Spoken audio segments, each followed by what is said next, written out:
Ինչ վարքագիծ դրսևորեց Ռուսաստանը նախընտրական շրջանում։ Ռուսաստանը չգնաց Հայաստանի իշխանությանը բացահայտ աջակցելու ճանապարհով, բայց Հայաստանի վարչապետը Ռուսաստանի նախագահին ընտրությունից մոտ 7 օր առաջ, ավելի ստույգ հունիսի 1-ին շնորհակալություն հայտնեց աջակցության համար։ Ինչ աջակցության համար, պարզ չէ, չի մանրամասնվել։ Կառավարությունը տարածել է հաղորդագրություն, ռուսական կողմը բացարձակապես այն չի դրել կասկածի տակ։ Եվ այստեղ առաջանում են բազմաթիվ հարցեր կապված հենց Ռուսաստանի նախընտրական վարքագծի հետ, որը առերևույթ թողնում էր տպավորություն, թե հարվածի տակ է Նիկոլ Փաշինյանը, տնտեսական սանկցիաներ են կիրառվում, դա կարող է բերել սոցիալական լարվածության եւ այլն։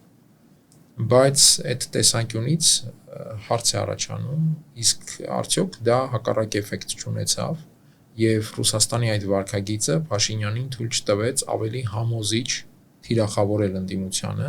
որովհետև ինքը ընդդիմության դեմ իր հակակարողությունը կառուցում էր հենց այդ, այսպես ասած, գաղափարի վրա, որ ինքնիշխանության պատվարն է եւ ընդդիմությունը Ռուսաստանի պատվերով գրոհում է այդ պատվարը։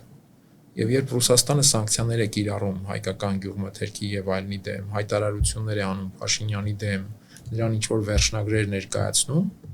սա օգնում է Նիկոլ Փաշինյանին ավելի համոզիչ հակակարողություն իրականացնել ընդդիմության դեմ եւ համոզել հասարակության անգամ չեզոք խավերին, որ այստեղ դրված է Հայաստանի անկախության եւ ինքնիշխանության հարց ու այն պետք է պաշտպանել։